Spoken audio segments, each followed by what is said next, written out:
नमस्कार, मैं प्रियंका। आप देख रहे हैं 4 PM। अभी हम उत्तर प्रदेश की रायबरेली की हाई प्रोफाइल सीट पर मौजूद हैं। ये वही सीट है जिसको लेकर खींचतान मची हुई है।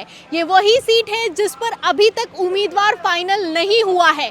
लगातार खबरें निकलकर सामने आ रही हैं कि कभी प्रियंका गांधी यहाँ से चुनाव लड़ने वाली हैं, कभी कहा जा रहा है कि वरुण गांधी यहाँ से चुनाव लड़ने वाले हैं, और कभी कहा जा रहा है कि यहाँ से मल्लिका अर्जुन खड़गे चुनाव लड़ सकते हैं। ना बीजेपी ने अपना प्रत्याशी फाइनल किया है और ना कांग्रेस ने अपना प्रत्याशी फाइनल किया है। इन सब के बीच हम रायबरेली पहुंचे हैं। 3 मई को यहां पर नामांकन की आखिरी तारीख है, तो पब्लिक से बातचीत हुई है। फिलहाल अभी पार्टियों ने तो अपना प्रत्याशी फाइनल नहीं किया है, लेकिन यहां की पब्लिक मूड बनाकर बैठी है। तो क्या कहती है रायबरेली की पब्लिक? यहां पर बातचीत करने के बाद क्या नतीजे निकलकर सामने आ रहे हैं, क्या सर्वे कह रहा है, हम डायरेक्ट आप तक पहुंचाते हैं। तो रायबरेली में हमारी पूरी की पूरी टीम मौजूद है और हमारे 4 PM चैनल के संपादक भी मौजूद हैं, संजय शर्मा जी। पब्लिक से बातचीत की है और पब्लिक के बातचीत में क्या रुझान निकलकर सामने आ रहे हैं। फिलहाल भारतीय जनता पार्टी से लेकर कांग्रेस ने अभी अपना प्रत्याशी फाइनल नहीं किया है, लेकिन पब्लिक ने किसको फाइनल कर दिया है, बातचीत करते हैं और समझने की कोशिश करते हैं कि रायबरेली किस मोड में बैठा है। सर, लगातार बातचीत कर रहे हैं रायबरेली में हम लोग पब्लिक से। आपको क्या लगता है कि इस बार ये रुझान किधर जा रहे हैं? मुझे तो सबसे अच्छा ये लगता है कि मैंने इतनी साफ सुथरी ट्रेन नहीं देखी कभी। मैंने पहली बार एक नई ट्रेन देखी है सालों बाद। तो मुझे आके स्टेशन पे सबसे पहले तो अच्छा लगा ये ट्रेन देखकर। बाकी लोगों से जो बातचीत करी, एक चीज़ है कि इंदिरा गांधी के बाद से अब तक रायबरेली के लोग गांधी परिवार से बड़ा करीब का दिल का रिश्ता महसूस कर रहे हैं। तो आपने देखा हो जितने लोगों से बात करी, अधिकांश का से मैंने पूछा एक ही सवाल कि अगर प्रियंका गांधी यहाँ से चुनाव लड़ती है तो लगभग सबने कहा कि निश्चित जीतेंगी। तो मुझे नहीं पता किस चीज़ का इंतजार कर रहे हैं गांधी परिवार, कांग्रेस। यहाँ पे अनाउंस कर देना चाहिए, और बीजेपी भी इंतजार कर रही है, पहले तुम पहले आप। तो मुझे लगता है कि गांधी परिवार की बड़ी सिंपैथी है इस जगह रायबरेली। सर, हम लोग जब निकले थे सर्वे के लिए, स्टार्ट ही किया था हमने रायबरेली में, तभी जब हमने बात की तो वहाँ पर ब्राह्मण लोग खड़े हुए थे। उन्होंने कहा हम बीजेपी को वोट करने वाले हैं, लेकिन जैसे ही प्रियंका गांधी का नाम आया, सर, उनका झुकाव प्रियंका गांधी की तरफ जाने लगा। कहने लगा अगर प्रियंका गांधी नामांकन दाखिल करेंगी तो वो रायबरेली से जीत सकती हैं। सर, हाँ, उस गाँव में हमने देखा था कि वो उस गाँव में घुसते ही उन्होंने बताया कि देखो यहाँ पे ब्राह्मणों घर, यहाँ पे दलितों के घर, और यहाँ पे इनके, मतलब गांव में भी ये सब चीज़ें थी। लाइन थी, साफ सुथरा गांव था। और तो पंडित जी मिले, उन्होंने कहा कि नहीं, ब्राह्मण तो बीजेपी में। तो मैंने कहा अगर प्रियंका गांधी लड़ेंगे, तुरंत बोला तो हम प्रियंका गांधी के साथ। मैंने कहा ना, इस रायबरेली की सीट पर कांग्रेस से ज़्यादा गांधी परिवार महत्व रखता है।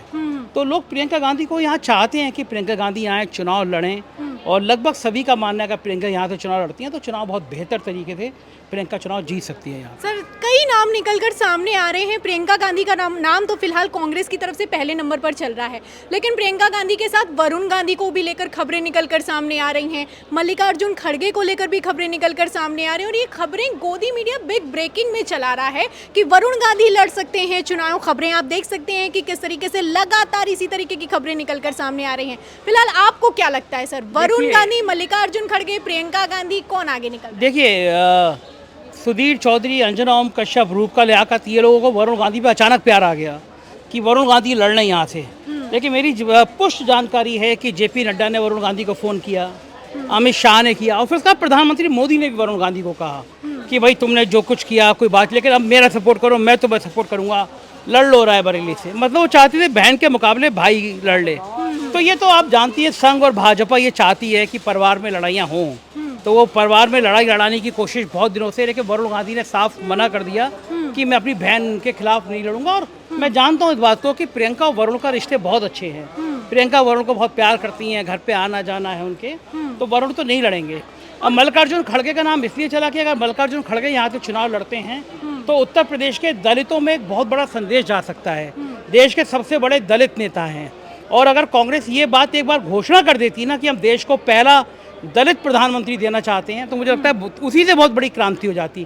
तो मल्लिकार्जुन खड़गे का नाम इसलिए भी लिया, यहाँ पे पारसी समाज के वोट बहुत ज़्यादा हैं, तो दलितों में एक बड़ा संदेश दे सकती है। तो मेरे ख्याल से बीजेपी कांग्रेस दोनों इंतजार कर रहे हैं कि अमेठी के बाद रायबरेली, वहाँ तो स्मृति ईरानी आ गई, कांग्रेस ने अभी राहुल आएंगे यानी तय नहीं किया, लेकिन रायबरेली में इंतजार है कि पहले कौन आएगा, फिर पहले कौन आएगा। शायद कल तक उम्मीद यहाँ लोग चर्चा कर रहे हैं, कल तक प्रत्याशी। सर, आप कह रहे हैं पहले कौन आएगा, लेकिन खबरें निकलकर ये सामने आ रही हैं कि रायबरेली और कासगंज में भारतीय जनता पार्टी को कोई उम्मीदवार ही नहीं मिल रहा है।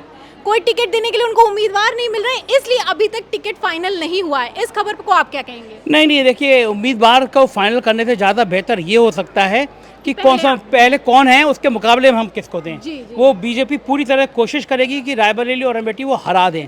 हालांकि अमेठी के हमने कई प्रोग्राम किए हैं, स्मृति ईरानी का भारी विरोध है वहाँ पे, लेकिन बावजूद इसकी ये 2 सीटें ऐसी हैं जिस पे बीजेपी चाहेगी कांग्रेस हार जाए, और कांग्रेस इन दोनों सीटों को जीत के एक मैसेज देश में देना चाहेगी कि ये दोनों सीटें तो गांधी परिवार की थी और गांधी परिवार की रहेंगी। तो जाहिर है दोनों पार्टियों के बीच में एक बड़ा लंबा रस्साकशी चल रही है कि कौन किसको देगा, कौन किसको मात देगा, ये देखने वाली बात सर, है। सूत्रों के हवाले से दावा किया जा रहा है कि 1 मई को प्रियंका गांधी यहाँ से रायबरेली से अपना नामांकन फाइल करेंगी और 2 मई को राहुल गांधी अमेठी से अपना नामांकन फाइल करेंगे। तो क्या सर पूरी तस्वीर बदल जाएगी? बिल्कुल ठीक बात है, ये चर्चा चल रही है, कोई भी पुष्ट करने को तैयार नहीं है। सर आखिरी दिन है, कोई पुष्ट करने को तैयार नहीं होता इन खबरों को, लेकिन ये बात ठीक है कि अगर प्रियंका रायबरेली से, राहुल अमेठी से लड़ते हैं तो पूरे उत्तर प्रदेश की राजनीति की तस्वीर बदल जाएगी। जो चुनाव में थोड़ा ठंडापन दिख रहा है वो गर्माहट होगा, और निश्चित रूप से कांग्रेस और उनके अलायंस समाजवादी पार्टी दोनों में एक करंट आएगा। और देखना ये बात है, अब 2 दिन बचे हैं, तस्वीर क्या होती है पता चल जाएगा। हाई प्रोफाइल सीटों से इतर सर अमित शाह आए थे। आखिरी सवाल लूंगी आपसे। गृह मंत्री अमित शाह आए थे 2 दिन पहले, उन्होंने कानपुर में मीटिंग भी की है, 300 नेताओं को लाइन हाजिर भी कर दिया गया और 22 सीटों की सर उन्होंने रिपोर्ट भी मंगाई है, और रिपोर्ट बेहद चौंकाने वाली है। रिपोर्ट इतनी चौंकाने वाली है कि गोदी मीडिया तक ने खबर चलाई है कि रिपोर्ट देखकर, इंटरनल रिपोर्ट देखकर अमित शाह भी हैरान है, परेशान है। तो आपको क्या लगता है सर 80 सीटों में कितनी सीटें? देखिए, बड़ा समस्या ये है भारतीय जनता पार्टी की कि उनके कार्यकर्ता निकल नहीं रहे हैं। निकले कैसे? वो मोदी जी ने कह दिया अब तो 400 पार, उन्होंने कहा हमारे निकले 400 पार हो जाएंगी। दूसरा जो है कि उन्होंने जो काम किया है अपने वोटर्स के प्रति, महंगाई और बेरोजगारी, हम जहाँ जा रहे हैं बेरोजगारी सबसे बड़ा मुद्दा है, और मुझे लगता है ये मुद्दा अकेला है जो भारतीय जनता पार्टी को सबसे भारी पड़ने वाला है। प्रधानमंत्री कहते हैं बेरोजगार हो पकौड़े तल लो, पकौड़े तलने से रोजगार मिल जाएगा, लेकिन नौकरी का विकल्प पकौड़े नहीं हो सकता। तो बेरोजगारी बहुत बड़ा मुद्दा है, और जो 2 चरणों के मतदान हैं उसमें भारतीय जनता पार्टी को बहुत बड़ा डेंट पड़ता हुआ नजर आ रहा है। 16 सीटों में से सर कह रहे हैं 10 सीटें का लॉस है। अभी लॉस और तो फायदा तो 4 जून को पता चलेगा, लेकिन जो लोग बातचीत कर रहे हैं वो कह रहे हैं कि 16 में से 10 सीटें शायद बीजेपी हार सकती है, ऐसी चर्चा हो रही है। तो जाहिर है जहाँ पे आप 70-80 सीटें जीतने का दावा कर रहे हो, वहाँ पे लोग ये कहने लगे कि यार पिछली बार जितनी से 5 कम हो जाएंगी, 10 कम हो जाएंगी, ये बीजेपी के होश उड़ाने वाला है। क्योंकि बिहार हो, बंगाल हो, महाराष्ट्र हो, कर्नाटक हो, राजस्थान हो, यहाँ से बड़े खराब संकेत आ रहे हैं। तो जाहिर है कि परेशानी बीजेपी के लिए बहुत बड़ी है। बहुत बहुत शुक्रिया सर। तो ये थे हमारे साथ में संजय शर्मा जी। हमारी पूरी टीम रायबरेली में मौजूद है, बातचीत की है, और रायबरेली की जनता मूड बनाकर बैठी है कि प्रियंका गांधी आने वाली हैं और प्रियंका गांधी पर हम मोहर लगाएंगे। फिलहाल अगर रुझानों की बात की जाए तो उत्तर प्रदेश में भारतीय जनता पार्टी पिछड़ती हुई नजर आ रही है। अमित शाह लगातार मीटिंग पर मीटिंग कर रहे हैं, लेकिन फिर भी अभी रायबरेली और अमेठी से किसी का नाम निकलकर सामने नहीं आया है। 3 मई को आखिरी तारीख है यहाँ पर नामांकन फाइल करने की। फिलहाल आपको क्या लगता है कि किसका पल्ला भारी है इस बार लोकसभा चुनाव 2024 में?